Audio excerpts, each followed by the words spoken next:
Okay, Louis, ek gaan net probeer om 'n paar basics van die windrift vir jou net weer te verduidelik. Want basies daar's twee faktore wat natuurlik 'n rol speel van hoeveel jou wind of die bal gaan beïnvloed. Sê maar ons het 'n wind wat van links na regs waai. Dan is daar twee faktore wat dit beïnvloed. Die eerste ene is die wind se spoed en dan die tweede faktor is hoe lank die bal in die lug gaan wees vir die hou wat jy slaan. So hoe verder jy van die green af is, hoe langer gaan die bal in die lug wees en hoe nader jy aan die pen is, hoe korter gaan die tyd wees wat die bal in die lug is. So hierso is 'n skematika vir jou. So obviously wat ons hierso het is die pointer reg kry. So die eerste ding wat ons het is basies hierso is die bal. Okay, aan die linkerkant. En ons gaan nou die hou slaan en daai hou gaan basies nou obviously hier so deur die lug trek en dan gaan hy basies hier so op die green land. Nou wat jy het is van daai punt waar die bal nou lê tot hy op die green val, is daar wat ek maar gaan doen hang time. So hoe lank hang die bal in die lug? Okay, die golfuitdrukking is maar wat jou carry. En hoe nader jy aan die vlag is, korter is die tyd waar daai bal in die lug gaan hang, maar hoe ver jy weg is, hoe langer is dit. So hoe langer die bal in die lug bly, hoe meer kan die wind die bal affekteer. Okay? So as ons nou hier gaan kyk, het ons 'n wind wat basies van links af kom. Dit is ons wind daai. Hier is jou bal nou. Goed.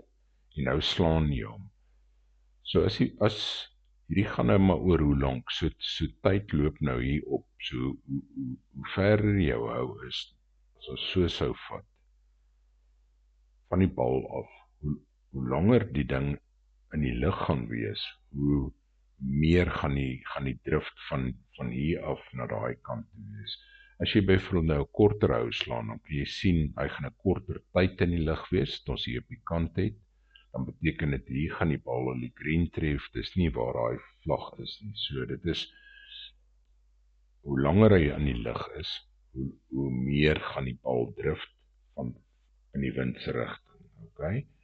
Hoe korter die afstand is, hoe korter is die hang time wat jy het, en hoe vinniger gaan die bal die grond tref. Nou 'n basiese rule of thumb, jy weet, so timesuig is, vir elke 100 yards is jou bal omtrent 3 sekondes in die lug. Okay? En dan kan jy dit ook anders omvat. Vir elke 50 yards is jou bal basies 1,5 sekondes in die lug. Nou, as jy dan nou het wat 200 yards is, as 'n voorbeeld. Okay? Dit is 200 yards en daai bal van jou gaan dan basies vir 200 yards gaan hy 3 sekondes maal 2 vat. So hy gaan omtrent 6 sekondes van jou bal in die lug wees vir 'n 200 yard shot. Okay? Maar op 'n 50 yard shot gaan basies die ding net 1,5 sekonde in die lug wees. So obviously die winddrift gaan bietjie minder wees. Nou wat ek maar opgestel het is om te sê, okay, as ek basies dan 'n shot distance van 170 yards en verder het, dan die wind se invloed is min of meer 1 grid blok, nee? Want nou 'n grid blok is omtrent rolweg so 3 yards. As jy na jou approach shot op die eimer sal kyk, dan is 'n grid blok omtrent so 3 yards. Nou wat dan gebeur is, as ek meer as 170 yards uit is, dan vir basies vir die windspoed gaan ek elke 3 myl per uur gaan 1 grid blok wees. Right, ek gaan dit net weer herhaal. Vir 'n shot bo 170 yards gaan my grid blok gaan omtrent 3 myl per uur verteenwoordig. So as ek 'n hou het van, kom ons maak dit nou maar 18 yards, so ek gaan 'n 200 yard shot speel as 'n voorbeeld. So hierdie is net 200 yards. Okay, dan gaan dit beteken ek gaan omtrent 18 en die windspoed is 18 myl per uur van die kant af, so. Daai is die windspoed. Right, dan gaan ek basies daai 18 gedeel deur daai 3 vat vir 'n 200 jaar chat. 3 gaan dan vir my gelyk aan 6 gee. Dit beteken dan as my vlag dan op hierso staan, dis waar my vlag is en my bal is basies ek kan dan 6 blokke hierdie kant toe vat want my wind waai mos nou van hierdie kant af soontoe. So ek gaan 6 blokke hierdie kant toe moet mik om toe te laat dat die bal kan drif deur die lug. Right? As jy nou nader is, as dit sê maar 150 jaar te hou is, met daai selfde wind, dan gaan ek basies dan dit deur 4 deel.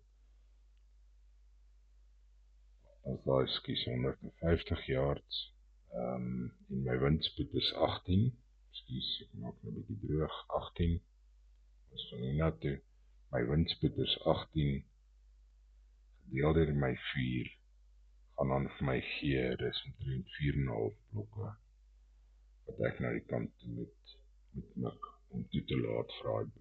So hoe nader ek na die vlag toe kom, en nou wat ons nou hierbo gesê het, hierso, jou hou wat jy 50 yards weg van die pen af is, gaan maar omtrent 1,5 sekonde in die lug hang. So vir daai gaan ek dan dit deur 10 deel, want elke 10 myl per uur is 1 grid blok, omdat ek so naby in die vlag is, en die bal gaan nie so lank in die lug hang nie. So dit gaan suiwer oor hoe verder jy weg is van die bal af, van die vlag af, hoe langer is die bal in die lug, en hoe meer kan die wind die bal beïnvloed, en hoe nader aan die vlag jy is van die bal af na die green toe, hoe korter is die tyd, en dis maar suiwer waaroor dit gaan.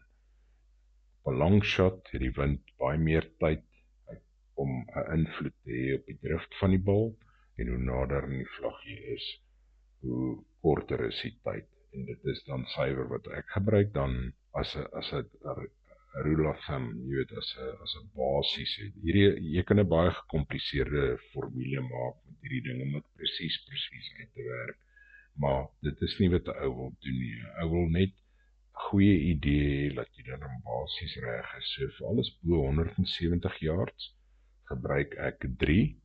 So wat dit beteken is vir elke 3 myl per uur gaan die wind basies die bal 1 gridblok beweeg, maar hoe nader in die vlag ek kom, tussen 169 en 101, gebruik ek net as 'n basiese reël, so 4 myl per uur is dan 1 gridblok wat ek kant toe moet mik, en dan hoe nader ek in die vlag kom, hoe minder raak het. Maar ek sou sê jou basiese houe is gewoonlik maar 100 yards so verder uit, as jy onder 100 yards is, dan kan jy basies self gaan besluit hoe wil jy dit benader. Jy weet, maar dit is net die basiese. Ek sou sê onthou hierdie 2 syfers. Bo 170 is dit 3 en onder 170 na 100 toe is dit so 4. En ek hoop dit sal jou so 'n bietjie meer duidelikheid kan gee.